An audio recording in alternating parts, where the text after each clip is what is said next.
and then I'll explain it. I just want to see your reaction first. Okay?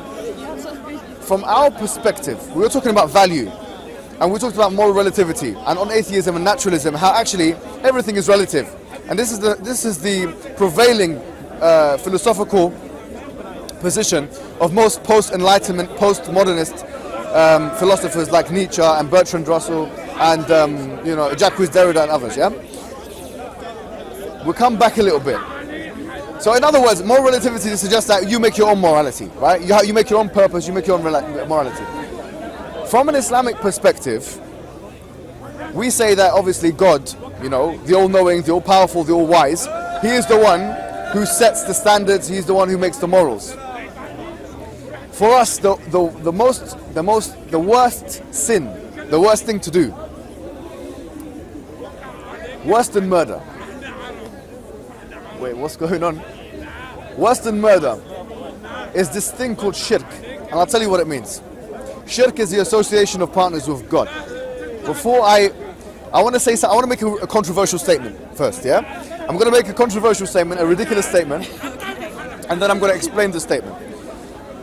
Let's suppose that this is on Islamic theology, yeah? You come out from planet Earth, and there was this imaginary button.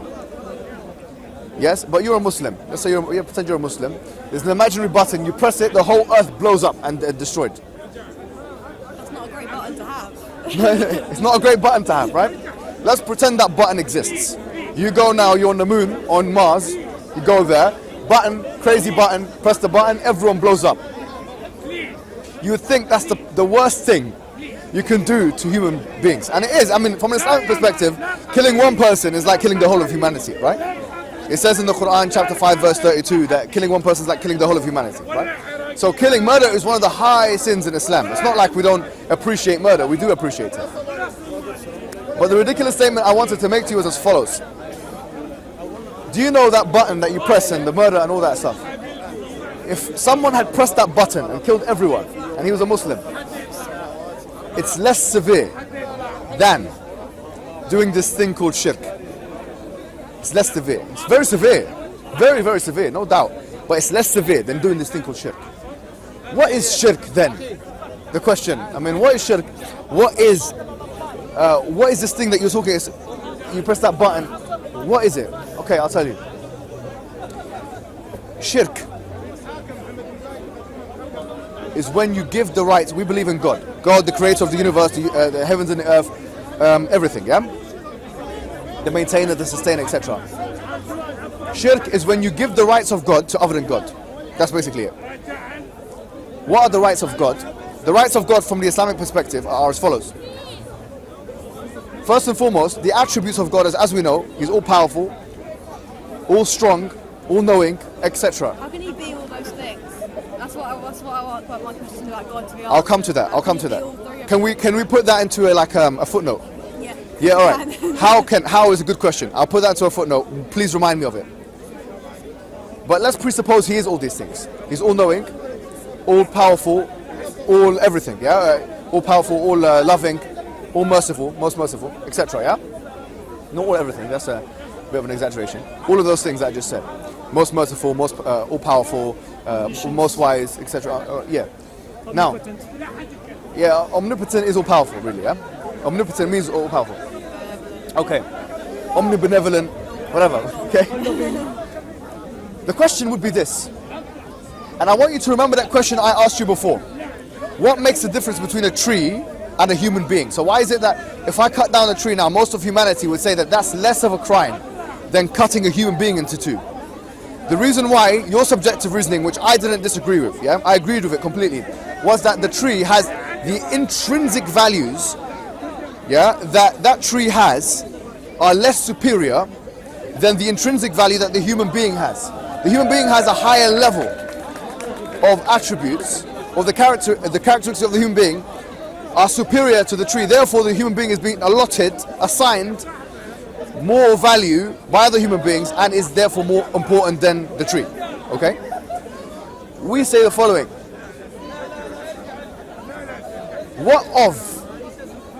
What of an entity that has a value that cannot have a value higher than it?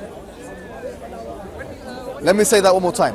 What of an entity that has a value that basically, I'm not going to use the word unlimited or infinite, but there cannot be a higher value than it. Yeah?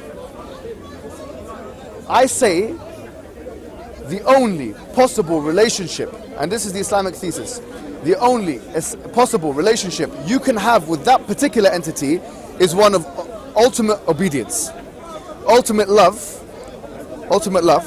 and ultimate fear. Let me say that one more time. No one can beat the end. No one's more powerful than the entity. Nothing is exactly. Disagree with it because it's the most powerful thing. Exactly. But Not only power, we said knowledge and wisdom. So all of your attributes that you have, as I'm sure you are, and you as well, very intelligent people, right? Very clever people, etc. All of those all those characteristics that you have, now basically imagine that those characteristics were that you cannot get higher than them. Basically that you are the most powerful. There's no one can touch you, no one can beat you, no one knows more than you.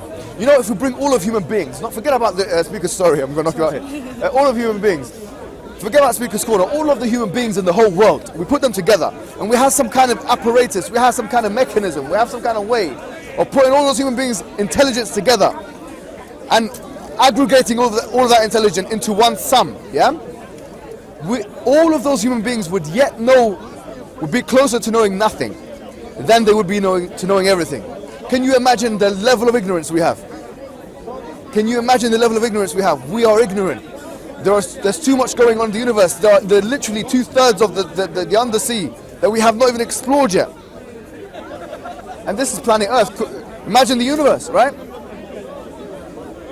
That's human being. Now imagine an entity that has all knowledge. He can hear all. He's all seeing. That is an entity we're saying is untouchable in that sense, in that figurative sense, of course, yeah? Now, what we're saying is that the only possible relationship you can have with such an entity is one whereby you're submissive to that entity. You cannot have another. That is the most appropriate, in terms of appropriacy, that is the most appropriate relationship you can have with that entity. In the same way as you would find killing that child an egregious transgression of the human rights of that child. The case, because of the intrinsic characteristics of that child, we say is the same reason why shirk, association of partners with God, is the most egregious transgression or crime that anyone can make on anything. In other words, just like the child has rights, the creator has rights, yeah? So when someone realigns the appropriate relationship they should be having with the creator and they realign it to the creation, we say that that is the worst possible realignment. But what happens on that day, billions and billions and billions of years' time, when we have literally seen everything, done everything, worked out everything, there's no illness, there's no... Human beings are perfect, we know everything. What happens to that entity then? What happens when we have all the knowledge and there's just... Like, why should we strive to get there rather than obey someone that is there? What I'm saying to you is this. That entity, if we presuppose its existence, it doesn't have an end, right? It continues. And we're saying that human being will never reach a point where it knows everything, by virtue of its insignificance on the universe. Its placement on the universe is an insignificant placement. We will never be able to encompass all that which is around us. For that reason, we say that, look, when we're talking about that appropriate relationship, now we'll go back to our analogy, the ridiculous thing that we said, that I know to secular ears it sounds like the most ridiculous thing you can ever say. Not killing one child, killing all the children, not killing one human, killing all the humans. Press a button, you're on Mars, press one button, every human being blows up, the whole planet Earth is blown to smithereens, yeah?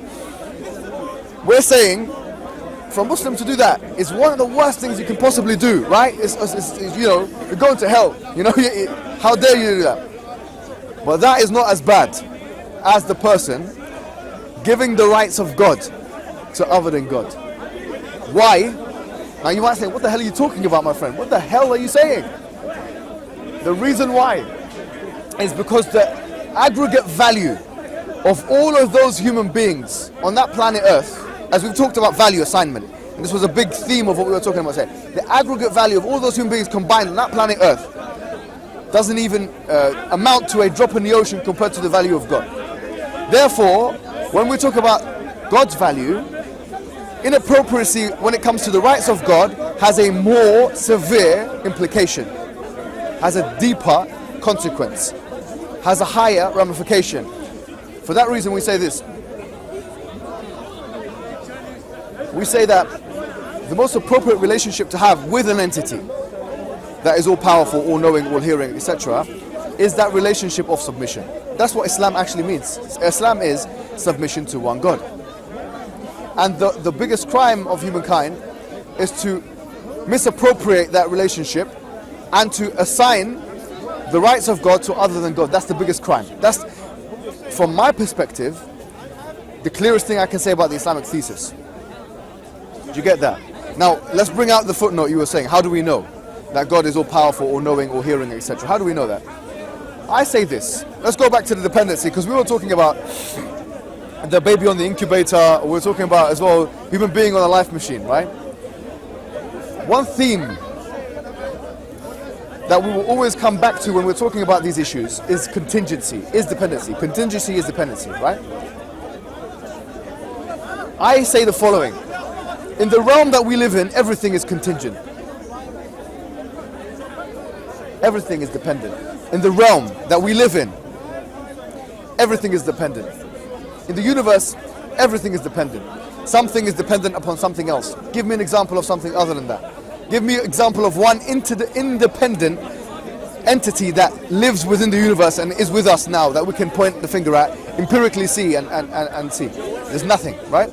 Everything in the universe is dependent upon something else. The universe, therefore, and before I'm accused by some atheist or someone of committing the fallacy of composition, because there is a fallacy called the fallacy of composition. This is not reasoning by composition. This is an inductive type argument, actually, if you think about it. Because I'm looking at things that I can empirically see. So this is inductive reasoning. I'm saying that here, the universe itself must be dependent. Especially if you presuppose a beginning to the universe, which is the prevailing theory in science. Okay. If that is the case, what is it dependent on? That's the question. And you continue going backwards. So it's dependent upon something else which is dependent. It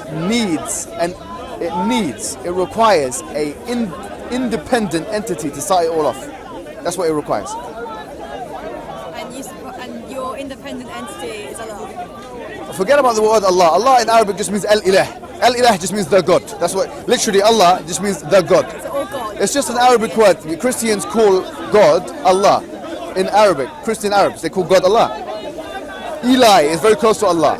Eli, lema sabaqtani. You might have heard this in the Bible. You know, God, why have you forsaken me? Eli, lema sabaqtani. In Aramaic, Eli. The Aramaic Eli is very similar to the word Allah. Now the point is this. We're saying that there was an entity that came before the universe which is independent. We ask ourselves, what other attributes must this entity have had in order to bring rise to the universe, to cause the universe? Unless someone says, I don't believe in causation, which is something some people say, they throw all of the laws of logic out the window. Don't believe in causation, fine.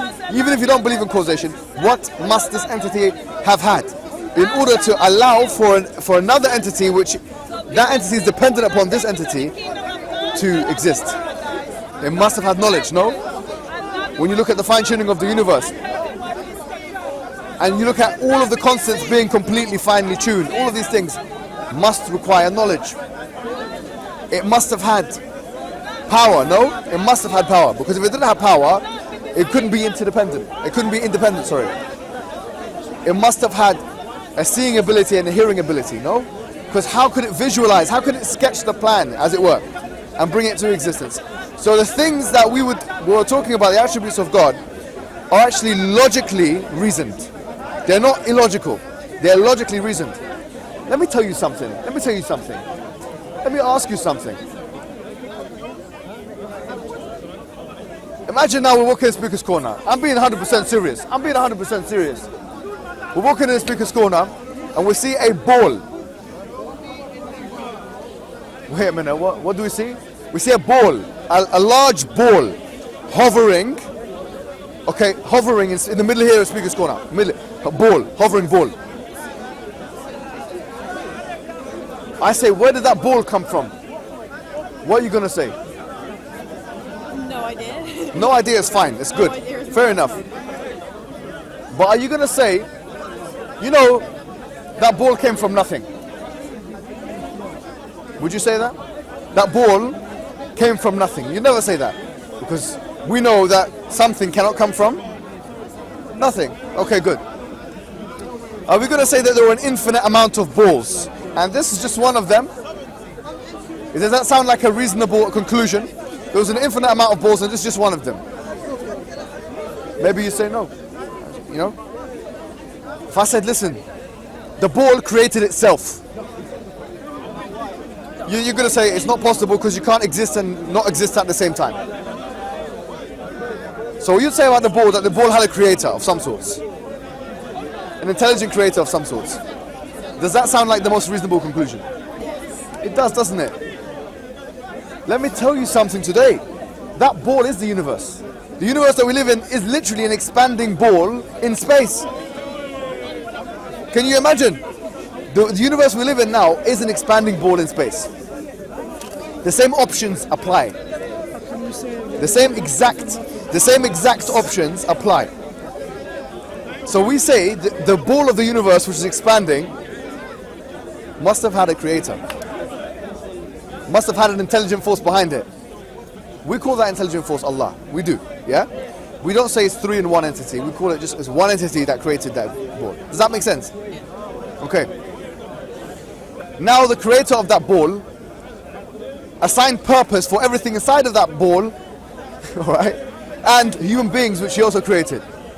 He assigned purpose and gave them value. And he also gave the human being an ability to recognize the ball. To recognize him, sorry, not the ball. Yeah, an ability to recognize him. Then he reminded the human being. He reminded the human being using human beings, other human beings.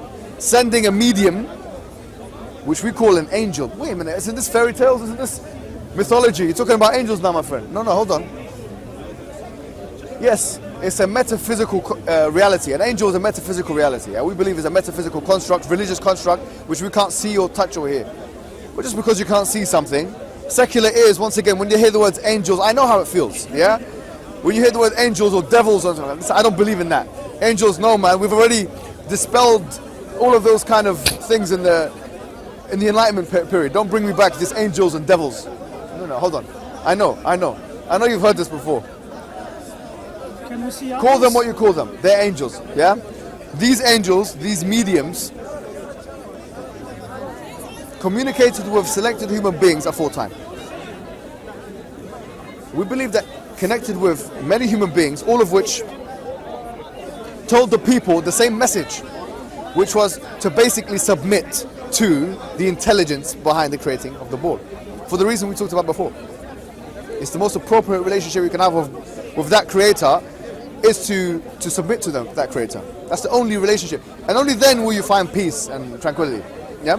You will not find peace and tranquility doing your own thing or trying to find your own purpose. That is the message of the prophets, all of them. So we believe in Jesus, we believe in Abraham, we believe in Moses. The final prophet we believe is Muhammad, yeah, who came to the Arabs, but also to all of human beings. Yeah. Now, does that make sense? Okay, so that's what we believe in. That's why we're Muslim. Yeah. But it's not just that. It's not just the fact that we believe in that. We believe in that all of the prophets that came to their respective peoples came with two things. A message, which was the same message I just told you now, and some kind of evidence base. And the evidence base is different depending on the prophet and depending on the customs of the people. So for example, Moses, he split the sea. We believe in this. Yeah, we believe that Moses split the sea. Jesus cured the dead, rose the dead with God's permission. He cured the blind with God's permission. We believe in those things. We don't disbelieve in those things. We don't believe that he was God or the Son of God. We don't believe that. Yeah, but we believe that he was the Messiah and that. Atheist. Agnostic, definitely agnostic. The question of evidence is an interesting question. Yeah. The evidences that Islam has, I'm going to try and summarize it in a quick form.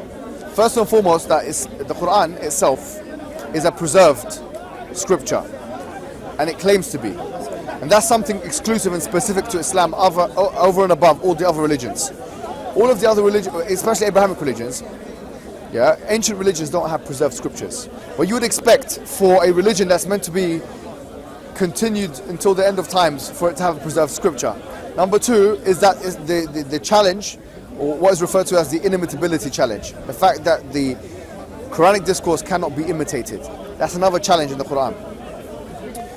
Because the language is the syntax of the language and the lexicons of the language are placed together in such a phraseological way as cannot be imitated by those people that know the language, basically, in Arabic.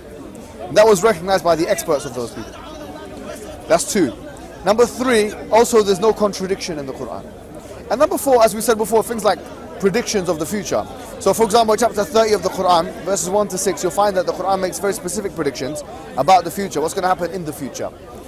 With the Roman and the Persian Empire, that the Romans will defeat the Persians in 3 to 9 years, and it will happen in this place, and all these things are mentioned.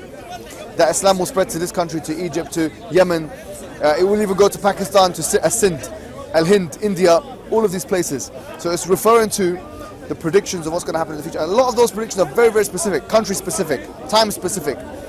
The Romans means the Byzantines. Yeah, so the Roman Empire, the Byzantine, all these things, very time specific. So these act as a probabilistic way of checking the veracity of the Islamic message. Because actually, you can put this into a mathematical calculator. From a probabilistic perspective, probability theory has like 2 or 3 ways of calculating. It's classical probability theory, this and that. There's more than 2 or 3. I can't remember them now. Yes. But you can actually put this into a probability machine, and you come to the conclusion that actually the probability of someone predicting all of those things as being the truth comes to less than 1%, which gives one a strong grounding from an evidence-based perspective that the Quran is in fact extraordinary, to say the least. Yeah, that the claims mentioned in the Quran and the Sunnah are extraordinary. Now, I'm not gonna. If you do want to become a Muslim, you can. It's what you'd be doing generally, or simply speaking, is just coming into the faith of Islam. You'd be submitting your will to God. You'd be looking at the Quran and all these things, and then you could decide slowly to start doing the things that now have to be done, like 5 prayers a day and these things. And all those things are injunctions placed by the Creator to the human beings. Does that make sense? All right. So are you ready to? All that actually. Let me tell you how this works. All that would happen is that you would say 2 phrases in Arabic and in English. Yeah. After you've said those phrases, you're initiated. Now you're a Muslim, basically. You believe that there's a higher a power that needs to be worshipped or submitted to. That's what you believe. Rather than believing in nothing, or rather than believing in an atheistic belief, which is that the universe created itself, or that we came from nothing, or something like that. You'd say, no, in fact, what I've come to believe is that there was a creation, there was a creator, yeah, and that creator is continually maintaining us, and that he's assigned a fixed purpose for us. That's the difference now. Does that make sense? Yeah. Now, good. What are your thoughts? I think it's all very, very, very intelligent. And I like it. I think it's really different. I think I would follow. Not in the way of us claiming something with it, but the general idea is something that I would think myself. But the day, if they ever do get the science to say no, sorry, wrong, then that's something we should automatically flow to. So while it Are you referring to the abortion thing that we were talking about? No. Yeah. So they created the Earth. The day that science is discovered, then I think it's when everyone needs to fly and just sort of. What sign can convince you that Quran is from God? So yeah, no, I want to understand a bit more of what you just said. Let me. Yeah, sorry, go. Question. Yeah, sorry. What will convince you that Quran is word from God? Have you thought of that? something extraordinary. What? That What? I don't Say it, know what? until it. What thing? You don't know What until thing? it hits you. You don't know. You No, have a but moment think, of think. belief. If Everyone has you, if you think that God exists, then you have to have a proof, right? I don't know God. I don't know God. She's You said- agnostic, she's yeah, agnostic. yeah, but if you are agnostic, you have to have proof. Why are you agnostic? Because we don't believe. It means you in don't know. I'm not creative things. atheist. I'm agnostic. I don't know. She doesn't know. I know what agnostic is, but what I'm asking you, have you never searched for God, or you just became like agnostic? No, I don't believe nothing. Well, I didn't grow up in a religious family, but I did grow up in a family that was like, there is no God, and you shall not believe there is a God. So I've never had someone help me formulate an opinion, so I just don't know I think what at this stage, what I want you to do is just think it over. Yeah? Okay. Yeah, because I feel like I don't want to make you feel like there's pressure on you to make any kind of decision. Seriously, yeah? But hopefully today, have you seen the other side of the... Yeah, like what my job as someone who tries to educate people on Islam, yeah, is literally to do that. To give people what the facts are, the reasoning behind why we've made our decision, and then the choice is yours. Do you get it? So what I'm going to do when we switch off the camera is I'm going to give you guys my details and stuff, how you can contact me and stuff like that. We'll give you some resources and some things like that. And if you have any questions based on the reading that you do, then you can come and ask me. Okay. Yeah? It's early days, I understand this. Look, not everyone has the same upbringing as me and you. Where are you from? Turkey? Kosovo. Pristina? Yeah, man, that's very nice. But even in Kosovo now, we have to do dawah there, you know? Is the argument convincing to you? Yes. It was. Yeah. Has it cleared any misconceptions that you may have had about Islam in the first place? Because a lot of people are not actually aware about Islam. They know about the religion, but only take on board what's really said to them from what they, when they hear things in the media, terrorism, the mistreatment of maybe women in Islam, and they have a very sort of a very narrow view of Islam. For us, our only real experience, I think that our experience at school, and it's not exactly the best thing educating in religion itself, let alone Islam, which is the majority religion in the country. So it's not something that you kind of get taken into well, it's just not at all.